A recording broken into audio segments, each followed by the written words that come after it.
안녕하세요. 지구과학 읽어주는 유쌤입니다. 저희가 지난 12강에서는 단열 변화에 대해서 공부를 했었죠. 그리고 이번 13강에서는 대기 안정도와 구름의 형태에 대해서 학습을 해보도록 하겠습니다. 우선은 구름과 안개가 어떤 것인지부터 좀 확인을 하고 진행을 해보려고 하는데요. 일단 구름하고 안개는 여러분들이 아는 것처럼 뭔가 육안적으로 뭔가 이렇게 뭉게뭉게 보이는 그런 형태들을 갖고 있어요.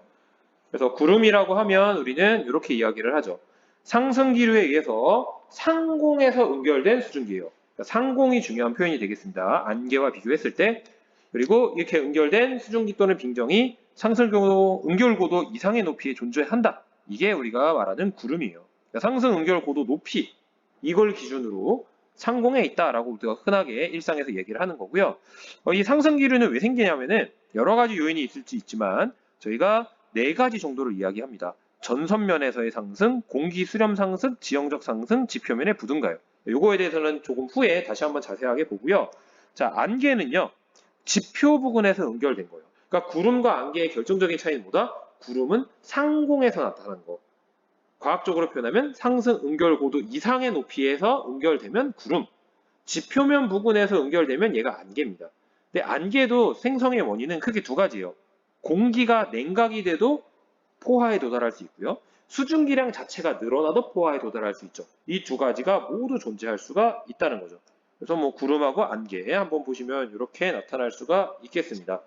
왜 여기서 대기 안정도하고 구름을 얘기하는데 구름과 안개를 먼저 시작을 하냐면 대기 안정도의 개념을 이야기하기 전에 구름이 무엇인지를 알아야 되고요. 이 대기 안정도를 바탕으로 어떤 조건일 때 어떤 형태의 구름이 생긴다라는 걸 이야기하는 게 이번 강의의 목적이기 때문에 그렇습니다. 자, 그러면 이제 구름부터 먼저 조금 확인을 해볼게요. 자, 구름은 언제 상승하느냐? 아까 네 가지를 얘기했죠. 일단 첫 번째가 전선면 상승입니다. 전선면 상승. 자, 온난 기단과 한랭 기단이 만나면요. 따뜻한 거 차가운 거 만나면 뭐가 생기죠? 전선이 생기고요. 당연히 전선면이 존재하죠. 그래서 이 전선면을 따라서 공기가 상승을 한다는 거예요. 예를 들어서 오른쪽을 보면요. 따뜻한 공기하고 찬 공기가 만났는데 따뜻한 공기가 찬 공기를 타고 올라가게 되겠죠. 그래서 이 전선면을 기준으로 공기가 상승을 합니다. 어쨌든 상승을 하고 있는 셈이죠. 물론 이제 옆으로 이동하면서 올라가지만 온도 변화를 보면 상승을 한단 말이에요. 마찬가지로 왼쪽을 보면요. 따뜻한 공기가 찬 공기 있으면요. 찬 공기가 이렇게 파고들게 되면 따뜻한 공기가 밀려서 올라가죠? 얘도 올라갔잖아요. 이게 바로 전선면 상승입니다. 우리가 이미 전선에서 배웠던 거죠. 자, 그 다음에 이제 수렴 상승이라고 부르는 건 뭐냐면, 가장 기본적으로 표현하면 공기가 수렴했다는 거예요. 공기가 수렴했다는 거는 공기가 모여들었다는 얘기죠. 이 모여드는 현상은요, 저기압의 중심부 또는 해양에서 대륙으로 이동하는 공기가 특정 지역에 가끔 모이게 합니다. 왜냐하면 기본적으로 마찰이 해양보다 대륙이 커요. 그러니까 똑같은 조건이라면 대륙에 갔을 때 해양보다 이동 속도가 느려지니까 공기가 모일 수가 있어요. 그래서 이런 조건. 그래서 이런 경우에 수렴 상승이 발생할 수 있다. 근데 뭐 해양에서 대륙으로 가는 경우보다도 저기압이면 공기가 모이니까 자연스럽게 수렴을 하죠. 이런 경우에 해당이 되고요. 그러니까 사실 첫 번째하고 두 번째는 우리가 이 개념을 짚고 넘어가지 않았을 뿐이지 사실은 다 배우고 나왔던 내용이 되겠습니다. 자, 그 다음에 이제 세 번째가 지형적 상승이에요. 자, 지형적 상승은 기본적으로 산을 만났을 때를 이야기합니다. 그러니까 공기는 지표면을 따라 이동을 하고 있어요. 그런데 땅이 고도가 올라가면요. 공기 입장에서는 여전히 지표면을 따라 이동한다고 생각하는데 결과적으로는 고도가 올라가고 있는 거죠. 이게 바로 지형적 상승입니다. 우리가 지난 강의에서 팬 현상을 얘기했던 게 바로 여기에 해당되죠. 그 다음에 네 번째가 부둥 가열 상승인데요. 이거는 태양이 내리쬐게 되면은 땅이 가열을 받아요. 그런데 가열을 받을 때 지표면의 어떤 암석의 종류도 그렇고 상태에 따라서 가열되는 정도가 다 다릅니다. 그러면 어떤 특정한 지점의 기온이 더 올라갈 수가 있어요. 땅의 온도가 높다 보니까 접해 있는 기온이 올라갑니다. 그러면 기온이 주변보다 높으면 가벼워지기 때문에 상승하게 돼요. 이걸 바로 부둥 가열 상승이라고 합니다. 그래서 이 네 가지를 구분을 하면 부둥 가열 상승이라는 거는 자발적 상승이에요. 공기가 가벼워져서 자연스럽게 뜨는 거. 나머지 세 가지는요, 강제적 상승에 해당이 됩니다.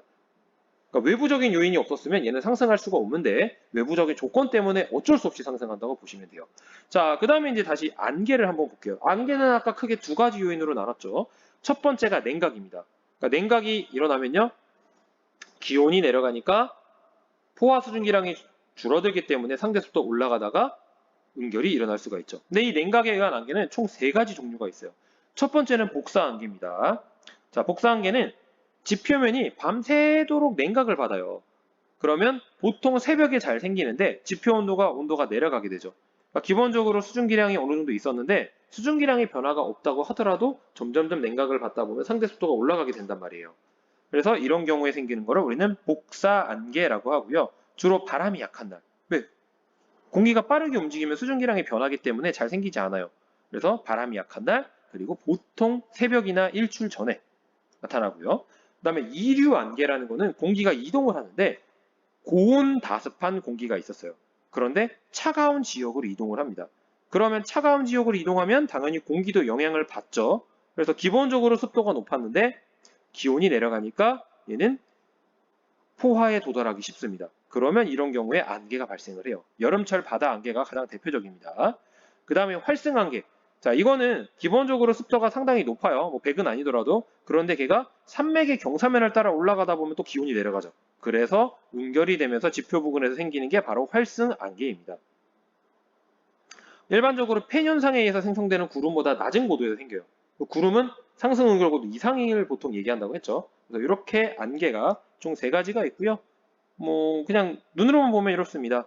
사실은 사진만 보면 이게 뭔지 잘 모를 수 있는데 제가 예를 들었기 때문에 아실 수 있겠죠? 복사한개 그냥 냉각이고요. 이류한개는 이동해서 온 거예요. 지금 이게 활성한개 산사면을 따라 올라간 겁니다. 자, 그 다음에 두 번째 수증기량이 변해요. 즉 기온은 그대로라고 하더라도 수증기량이 증가하면 습도가 올라가죠. 이 경우도 있는데 두 가지가 있습니다. 첫 번째가 전선 안개예요. 전선 안개는 전선 주변에서는 비가 잘 내리죠. 그래서 비가 내리면 지표면에 물이 고여지거나 빗방울이 떨어지다가 증발을 할 수가 있어요. 그러면 어쨌든 공기 중에 수증기량이 늘어나죠. 그래서 거기에 의해서 생기는 게 전선 안개고요. 증발 안개는 이류 안개하고 어떻게 보면 약간 반대입니다.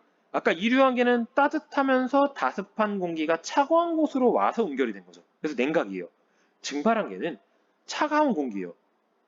물론 이제 기본적인 습도는 좀 높아야 됩니다. 그런데 얘가 따뜻한 호수로 오면요. 호수나 해수면으로 갈 때 따뜻한 지역에서 훨씬 더 증발이 활발해요. 그러니까 공기 중에 수증기가 유입이 되죠. 그러니까 포화에 도달해서 안개가 생깁니다. 이런 경우는 보통 겨울철이나 추운 날에 생깁니다. 그래서 사진으로 보면은 이렇게 우리가 이야기를 해볼 수가 있어요. 그래서 일단 구름과 안개가 무엇인지 종류에 대해서 정리를 조금 해봤습니다. 그러면 이제 여기서부터 대기 안정도가 뭔지를 좀 확인을 할게요. 그리고 두 가지의 관련성을 설명을 해보도록 하겠습니다. 자, 안정, 불안정, 대기라고 나와 있어요. 자, 여러분들이 이제 이 부분에서는 조금 잘 정신을 차리고 봐주셔야 되는데요. 근데 안정, 불안정, 대기라고 써 있단 말이에요. 자, 왼쪽 불안정한 대기, 오른쪽 안정한 대기요. 일단 확인을 해보죠. 자, 불안정한 대기가 뭐냐? 상승한 공기덩어리의 기온이 주변 기온보다 높아요. 자, 그림을 볼까요? 상승한 공기덩어리 기온이 19도인데 주변의 기온은 18도. 그 상승한 공기덩어리 기온이 더 높죠? 그러니까 주변보다 밀도가 작으니까 계속 상승합니다. 그래서 얘가 불안정한 대기예요. 자, 오른쪽 그림을 보면요. 상승한 공기덩어리의 기온은 19도인데 주변이 19.5도예요. 상승한 공기덩어리 기온이 더 낮죠? 그러니까 얘가 밀도가 더 크니까 원래 위치로 하강하는 거예요. 이거를 우리는 안정한 대기라고 부릅니다. 그러니까 결국 뭐에 따라서 우리가 얘기한 거냐면은 공기덩어리하고 주변 공기의 상대적인 밀도 크기에 따라서 공기가 잘 상승할 수 있느냐, 다른 말로 하면 연직 방향의 대류가 활발하게 일어나느냐, 이거에 따라서 안정한 대기였느냐, 불안정한 대기였느냐를 지금 구분해서 쓴 겁니다. 우리가 보통 대류가 활발하면 불안정하다고 하고요. 대류가 거의 없으면 안정하다고 이제 표현을 하거든요. 자, 그런데 이제 여러분들이 주의할 게 뭐냐면 지금 제가 설명한 것도 그렇고 사실 저희 지구과학2 교과서 중에서 몇 가지 교과서에서는요. 안정한 대기, 불안정한 대기라고 써놓고 뭐라고 제목을 붙여놨냐면 대기 안정도라고 붙여놨어요. 그러니까 대기 안정도를 아, 기온을 갖고 따지는 거구나라는 오개념이 생깁니다. 자, 그런데 대기한 정도는 결론부터 얘기하면 뭘 가지고 결정을 하냐면 감률에 의해서 결정을 합니다. 기온 감률과 단열 감률을 가지고 결정을 한단 말이에요. 기온을 갖고 결정을 하는 게 아닙니다. 그럼 기온을 갖고 결정하는 건 뭐냐? 연직 방향으로 자발적 상승이 되느냐 아니냐를 기온을 갖고 이야기를 하는 거예요. 그래서 공기 덩어리가 주변보다 기온이 높으면 밀도가 작아서 상승이 계속 일어나니까 자발적 상승이 된다.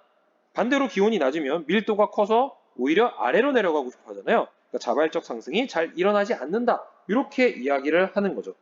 그러니까 결국에는 기온을 갖고 따지는 거는 우리가 뒤에서 다시 한번 이야기하겠지만 구름의 형태를 결정할 때는 공기덩어리와 주변의 기온을 보통 비교를 합니다.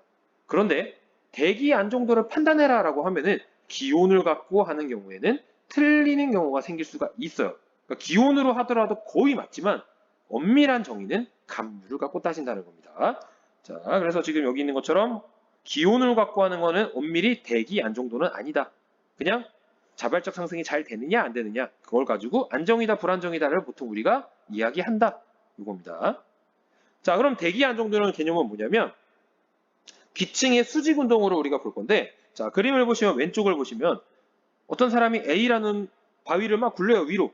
그래서 어느 순간에 손을 놔요. 그럼 어떻게 되죠? 다시 원래대로 굴러 떨어져 내려옵니다. 반면에 오른쪽을 보면요.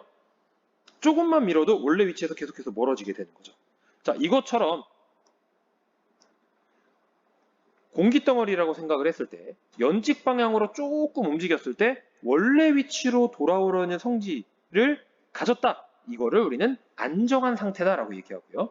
계속해서 변화가 나타난 것이 이어져서 계속 변화가 나타난다. 그러니까 계속 멀어진다. 이런 성질을 갖고 있는 대기를 불안정 상태라고 우리는 이야기를 하는 겁니다. 자, 왜 이렇게 정의를 하냐면 사실은 안정도에는 대기 안정도에는 정적 안정도와 동적 안정도가 있어요. 그런데 고등학교 과정에서는 동적 안정도는 아예 다루지 않습니다. 동적 안정도는 버렸어요. 그럼 정적 안정도가 바로 대기 안정도예요. 정적 안정도가 뭐냐면 정적, 멈춰 있다는 소리죠. 그러니까 멈춰 있는 녀석에 어떠한 힘이 가해져가지고 변화가 나타나면 그 변화가 다시 사라지느냐, 지속적으로 나타나느냐 이걸 갖고 우리는 대기 안정도를 판단한다는 거예요. 그게 엄밀한 대기 안정도입니다. 자, 그러니까 결국 뭐예요? 정지 상태에서의 변화가 지속되느냐 돌아가느냐이기 때문에 무조건 정지 상태에서 출발합니다. 그러니까 공기덩어리하고 우리가 보고자 하는 공기덩어리하고 주변 공기의 기온이 같은 상황임을 가정하고 따지는 게 대기 안정도라는 거예요. 그런데 우리가 일반적으로 기온으로 쉽게 얘기했던 건 뭐냐면 일반적으로 지표면 상태에서 올라간다라고 하면은 지표면 부분에서 주변과 공기덩어리 기온은 보통 같은 게 현실적이거든요. 그러다 보니까 그런 경우에는 기온으로만 판단을 해도 사실은 그게 감률이 되잖아요. 그래서 문제가 되지 않아요. 그런데 여러 가지 상황이 주어지다 보면은 단순히 무조건 기온이다 해버리면 이게 안 맞는 경우가 생길 수 있다는 겁니다. 그래서 우리는 온도의 변화율인 기온 감률과 단열 감률을 비교해서 대기 안정도를 판단을 해야 한다는 거예요. 자, 그럼 어떻게 판단하는지 보겠습니다. 자, 기온 감률이 단열 감률에 비해서 어떤 크기를 갖느냐에 따라서 결정을 한다고 돼 있죠. 자, 1번과 2번 경우로 볼게요. 그러니까 건조 단열선이 지금 주어져 있고요. 1번의 경우가 기온의 변화, 기온 감률이고요. 2번의 경우도 기온 감률입니다. 그러니까 두 가지의 기온 감률이 주어진 거예요. 자, 1번의 경우를 한번 볼게요. 자, 여기 P 지점에서 만약에 어떤 힘이 작용해서 공기덩어리가 상승했다라고 해보죠. 그러면 1번과 같은 주변의 어떤 기온 분포를 갖고 있다면 공기덩어리가 상승하면 상승했을 때 주변보다 기온이 낮아요. 그러니까 무거우니까 원래대로 다시 되돌아옵니다. 자, 마찬가지로 밑으로 내려갔어요. 그러면 주변보다 기온이 높죠. 가볍잖아요. 다시 올라갑니다. 그 말은 1번과 같은 기온 분포를 갖고 있는 상황 안에서는 공기덩어리가 어떤 힘이 작용해서 위로 올라가거나 내려가더라도 결국 원래 자리로 되돌아오죠. 그게 뭐라고요? 바로 안정입니다.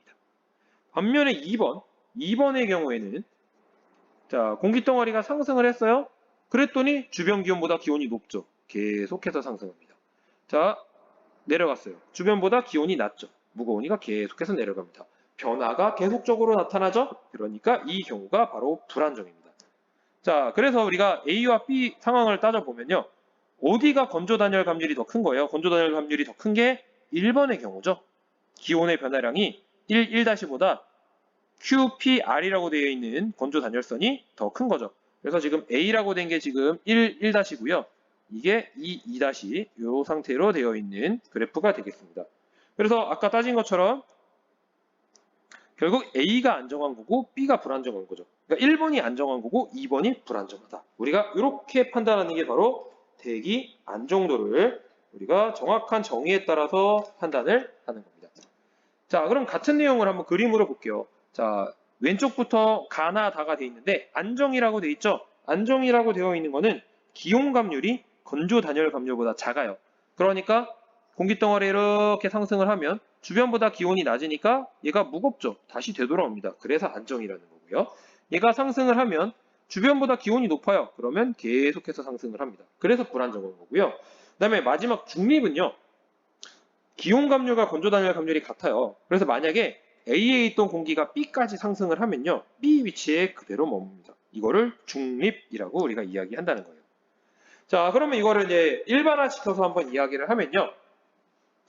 어떤 공기 덩어리가 있고 그 상태에서 얘 대기한 정도를 판단해라라고 얘기한단 말이에요.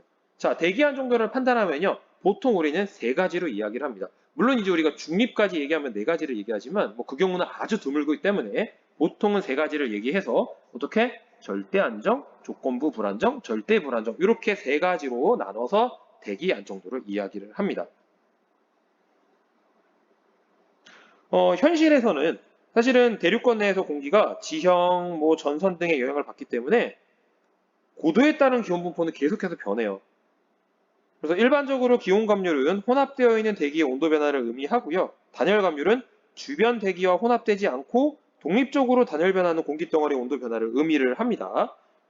그래서 평균 기온 감률은 뭐 100m당 0.65도씨, 그러니까 1km당 6.5도 정도 우리가 얘기를 하는데 뭐 그거를 실제로 우리가 활용하는 경우는 별로 없기 때문에 우리가 이 그래프를 활용을 해서 대기 안정도를 한번 판단을 해봅시다. 자, 절대 안정이라는 거는 수분 단열 감률보다도 기온 감률이 작은 거예요. 그러니까 단열 감률이 이제 두 가지죠. 수분하고 건조가 있는데 수분 감률이 작잖아요. 근데 그 작은 감률보다도 기온 감률이 작다. 자, 그 경우에는 절대 안정이죠. 지금 이 상황을 보시게 되면요. 수분 단열 감률에 해당되는 파란색보다도 이 초록색 선의 값이 작아요. 그러면 이 경우에는 자연적인 대류가 불가능합니다. 그러니까 강제적인 어떤 힘에 의해서 상승을 할 수 있어요. 그리고 구름이 생기면요. 이따가 자세히 보겠지만 층운형이 생깁니다. 층운형이 생기는 이유는 주변보다 공기덩어리 기온이 낮기 때문에. 자, 그다음에 절대 불안정은요. 반대로 기온 감률이 건조 단열 감률보다도 큽니다. 그러니까 얘는 여기 초록색 아래에 있는 선인데요. 이게 붉은색이라고 할까요? 주황색이라고 할까요? 이거보다 크죠. 그러니까 이 경우에는 연직 대륙 및 혼합이 매우 활발하고요. 자연적으로 자발적 상승이 가능하고요. 구름이 생기면 저군형 구름이 생기게 됩니다. 자, 그 다음에 이제 중립이 있어요. 중립은 뭐 간단하게 보면 되죠. 기온과 단열 감률이 같아요. 그래서 이때도 마찬가지 연직 대류를 자연스럽게 못하고요. 강제 상승이 필요하고요. 만약에 상승하고 나면 그 높이에 그대로 있는다라는 거고요. 그 다음에 제일 중요한 건 사실 얘입니다. 조건부 불안정이에요. 이 조건부 불안정은요. 기온 감률이 건조 단열 감률보다는 작은데 수분 단열 감률보다는 커요. 그러니까 중간 값을 갖는 거죠. 보통 우리가 건조 단열 감률을 10도씨 1km 기준으로 10도씨라고 하면 수분 단열 감률은 5도에서 9도지만 일반적으로 5도씨 많이 준다고 그랬죠. 그러니까 기온 감률이 이 중간의 값을 가지면 조건부 불안정이라고 우리가 판단할 수 있다는 겁니다. 물론 이제 여러분들이 시험에서도 마찬가지인데 수분 단열 감률은 항상 조건에 얼마다라고 주어집니다. 왜? 값이 변하기 때문에. 그래서 그걸 보시고 판단하시면 돼요. 자, 왜 근데 이거를 조건부 불안정이라고 하냐면 만약에 공기덩어리가 불포화 상태라고 하면요. 불포화 상태일 때는 건조 단열 감률을 따라서 공기덩어리가 변하잖아요. 기온이. 그러니까 불포화 상태라고 하면요. 이 공기덩어리는 안정인 거예요. 근데 만약에 이 공기덩어리가 포화에 도달했어요. 그러면 이 공기덩어리는 불안정해지는 거죠. 왜? 포화할 때의 단열 감률은 수분 단열 감률하고 비교를 해야 되는 거고요. 불포화할 때는 건조 단열 감률하고 비교를 하니까 그 상황에 따라서 기온 감률이 더 작을 수도 클 수도 있잖아요. 그래서 그것에 따라서 안정일 수도 있고 불안정일 수도 있다. 자, 그런데 어떻죠? 처음에는 불포화 상태로 상승을 하잖아요. 그러니까 처음에는 안정 상태예요. 근데 포화에 도달한 다음부터 불안정해지기 때문에 이게 조건이 만족되면 불안정해진다. 이런 의미로 조건부 불안정이라고 이야기합니다. 자, 그래서 지표면에서 안정한 상태의 공기덩어리가 강제적인 상승을 해야 돼요. 왜냐면 우리가 보통 불포화 상태의 공기라고 이야기를 하면요. 이게 이제 강제적인 상태로 이제 올라가게 되는데, 많은 경우에, 이때 이제 자유대류 고도라는 개념이 나오는데, 이 개념은 기온이, 주변 기온하고 공기덩어리 기온이 같아지는 높이입니다. 그래서 이 자유대류 고도까지 강제 상승을 하면, 그 다음부터는 자연적으로 상승을 할 수 있고요. 그 전에는 강제적 상승이 있어야지만 가능해요. 자, 이 개념에 대해서는 다시 뒤에서 한번 보겠습니다. 자, 그럼 우리가 기본적인 개념은 이미 얘기를 다 했어요. 그러면 실질적인 상황에 대해서 좀 적용을 하면서 구체적으로 한번 보겠습니다. 자, 절대 안정일 때 구름의 형태는 어떻게 되냐면 일단 기온 감률보다 단열 감률이 커요. 그러니까 자발적 상승과 연직 대류는 불가능합니다. 왜 자발적 상승도 얘기할 수 있냐면은 공기덩어리가 상승한다고 할 때 상식적으로 주변 기온하고 공기덩어리가 지표면에서의 값이 똑같아요.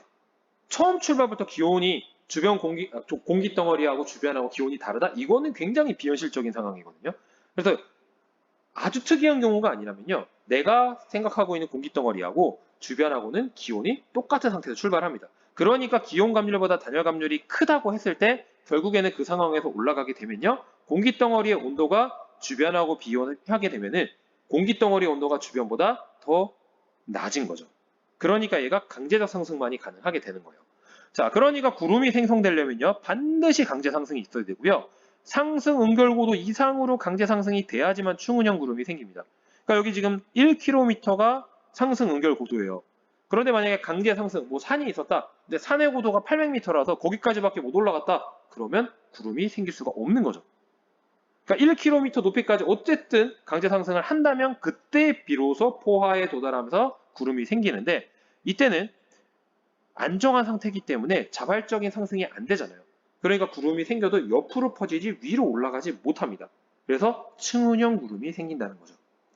물론 보통 층운형 구름이라고 이야기를 하는데 항상 예외는 있어요. 어떤 경우가 있냐면 절대 안정층이에요. 그러니까 굉장히 안정한데 이 강제 상승이 예를 들어서 상승결 고도가 뭐 500m밖에 안 되는데 강제 상승이 막 1.5km까지 됐다.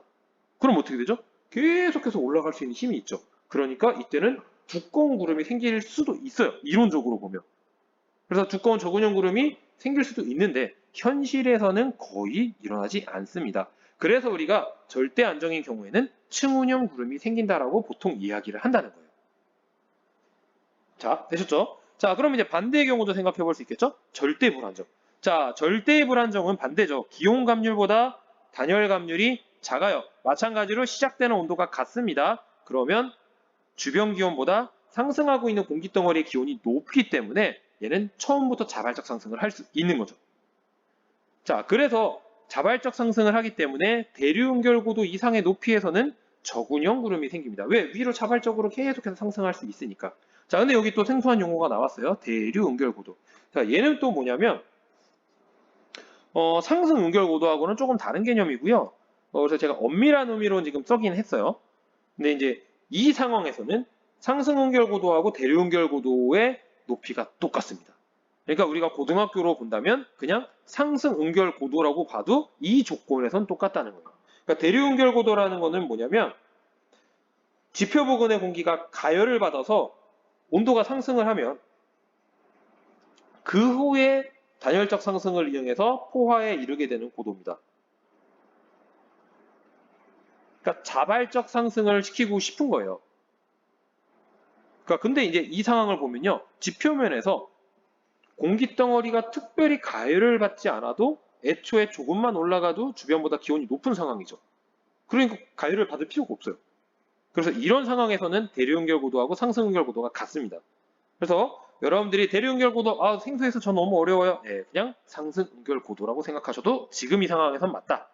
자, 그래서 상승을 하게 되면은 저군형이 생기고요. 그 다음에 또 한 가지가 뭐냐면 주변 기온 조건에 의해서 구름 상부의 높이가 결정됩니다. 자, 뭐냐? 지금 이 그림에서는 2km까지밖에 안 나와 있다 보니까 여기까지 구름이 계속 만들어졌잖아요. 그런데 기온 조건이 어떻게 달라지느냐에 따라서 2km 그 이상에서는 더 높게 이만큼 구름이 생길 수도 있고요. 아니면 딱 2km까지만 구름이 생기고 그 위에는 구름이 안 생길 수도 있다는 겁니다. 그거는 뒤에서 제가 예시를 갖고 한번 자세하게 보도록 하겠습니다.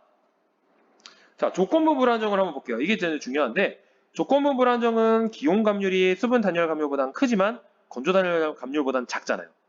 그래서 지표면 부근은 불포하기 때문에 안정하단 말이에요. 그러니까 강제 상승을 받아야 됩니다. 그래서 이 경우에는 0에서 1km까지는 안정이에요. 그 다음에 1km 이상에서는 지금 불안정 상태입니다. 대기 안정도를 따져보면 그렇다는 거예요, 지금. 그죠? 감률을 갖고 이야기하기 때문에. 자, 그런데 잘 보셔야 됩니다. 그런데 이제 기온만 가지고 이야기를 하게 되면요. 1km가 아니라 지금 대략 1.2km보다 조금 높은 데까지, 거기까지가 공기덩어리보다 주변 기온이 더 높은 거죠. 그러니까 이런 경우에 바로 1km에서 1.2km 조금 넘는 요 높이에서는요. 어떤 걸 기준으로 안정 불안정을 이야기하느냐에 따라서 값이 달라진다는 거예요. 그죠? 우리가 배운 것처럼 정확한 엄밀한 의미의 대기한 정도를 이야기한다면 1km까지만 안정입니다. 1km 이상은 다 불안정이에요. 하지만 이게 자발적 상승이 되느냐 그 측면에서의 안정성을 이야기한다면요. 1.2km 높이까지가 어떻죠? 강제 상승을 해야 되는 안정한 대기층이 되는 거죠. 1.2km 이상이 돼야지 이게 불안정한 대기층이 됩니다. 근데 이게 두 가지를 모두 안정 불안정이라는 용어로 표현을 하다 보니까 이게 헷갈리는 거예요. 그래서 엄밀하게 다시 한번 정리하면 대기 안정도는 감률로 따진다. 자발적 상승이 되느냐 아니냐 여부, 즉 대류가 활발하냐 그 여부, 기온으로 따진다. 이렇게 들어갑니다. 그래서 우리가 교과서 저희 고등학교 때는 이 대기 안정도를 구름의 형태랑 연결을 하다 보니까 이거를 정확하게 알아야 된다는 거예요. 그래서 여러분들이 잘 보셔야 되고요. 여기 있는 것처럼 공기덩어리 온도가 주변 기온과 같아지는 고도를 자유대로 고도라고 불렀죠. 그래서 강제 상승을 해서 만약에 1km까지 도달하면 구름이 생기는데 층운형 구름이 생기고요. 그 강제 상승이 1.1km 정도에서 끊어졌다. 그러면 더 이상 높이 올라갈 수가 없어요. 자, 그런데 만약에 이 강제 상승이 1.2km 이상으로 계속 올라갔다고 하면 자유대로 고도부터는 더 이상 강제 상승 요인이 없어도 자발적으로 상승합니다. 그러니까 이 아래쪽에서는 포화가 된 이후부터 자유대로 고도에 도달하기 전까지는 층운형 구름이 생기는 거고요. 자유대로 고도 이상에서는 저군형 구름이 생길 수 있는 거예요. 이게 정확하게 판단을 한 겁니다. 구름의 형태와 함께. 자, 그러면 이제 정리를 해보죠. 저군형 구름이라고 하는 거는 이렇게 됐죠. 지표면 부근에서 기층이 불안정하기 때문에 건조 단열선을 따라서 공기가 자발적으로 상승해서 수증기 응결하고 이렇게 해서 저군형 구름 생겼다.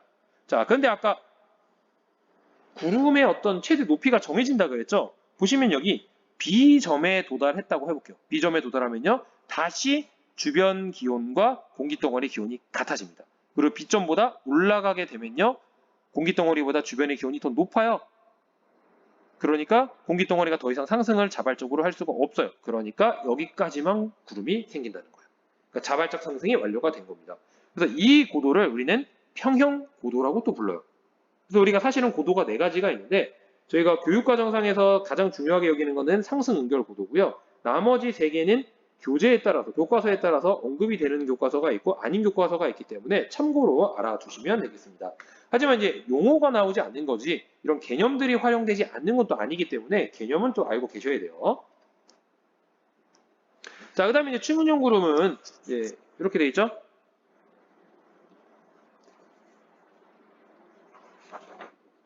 여기 오타가 있네요. 지표면 부근에서 기층이 불안정하다. 요 상태는 불안정하가 맞네요. 오타가 아니군요. 자, 층운형 구름이 생기는 어떤 예시입니다. 그래서 지표면 부근에서는 지금 기층이 불안정하기 때문에 자발적으로 상승을 할 수 있어요. 얘가. 자, 그런데 여기 기온 변화를 따라서 보면요. 시점에서는 이제 수증기가 응결해서 구름이 생겼는데 그 이후부터는 공기덩어리에 의해서 주변의 기온이 더 높죠. 그러니까 얘가 상승을 못하는 거죠. 그래서 상승응결고도 부근에서의 층운형 구름이 생기는 겁니다. 그래서 계속 상승이 불가능하다. 그래서 우리가 개념적으로는 판단하는 걸 배웠지만 실제 해석은 기온의 변화가 워낙 다양하게 변하기 때문에 이런 기온 변화선이 주어진 경우 그래프가 있을 때는 보시고 정확하게 해석하는 게 필요하다는 겁니다. 자, 그래서 한번 예를 들어서 다시 한번 볼게요. 지표면 부근에서는 건조 단열감률이 기온 단열보다 큰 거죠. 1번의 경우. 그래서 안정한 상태입니다. 그래서 강제 상승되면은 상승 응결고도까지 강제 상승이 되면 이때 불안정해지면서 구름이 생성돼요. 그래서 구름이 더 높게 발달을 하려면 상승 응결고도 이상의 높이까지 강제 상승이 돼야 되는 거고요.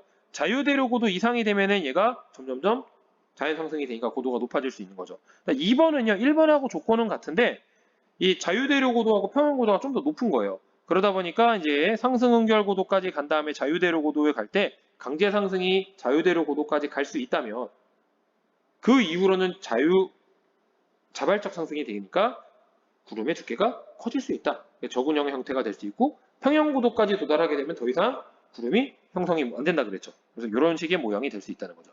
그러니까 이렇게 데이터가 주어지면요, 우리가 단순하게 그냥 앞에서 본 것처럼 그냥 단순하게 주어진 경우에는 그 기온 분포가 바로 판단을 해서 절대 안정이면은 측은형이다, 절대 불안정이면 저근형이다 이렇게 얘기하고 끝나면 돼요. 하지만 이런 식으로 실제와 가깝게 기온 분포 곡선이 주어진다면 그 상황에 맞게 우리는 적용을 해서 설명을 해줄 수 있어야 된다는 겁니다. 자, 그 다음에 이런 경우도 있어요. 자, 3번은 2번하고 유사한데요. 이 공기덩어리가 자유대류고도까지 상승을 못한 경우예요. 그러면 상승된 높이까지만 층은형 구름이 생깁니다. 그리고 자유대류고도부터 평형고도까지만 저근형 구름이 생길 수가 있는 거죠. 그 다음에 4번은 아예 불안정이기 때문에 공기덩어리 온도가 주변 기온보다 높으니까 평형고도 될 때까지 계속해서 상승해요. 그러면 정라눈이 생길 수가 있게 되는 겁니다. 자, 그럼 이제 마지막으로 넘어갈게요. 이 안정도 하면은 꼭 들어가는 게 바로 역전층이고요. 역전층이라고 하는 거는 절대 안정의 상태의 대기층의 하나입니다.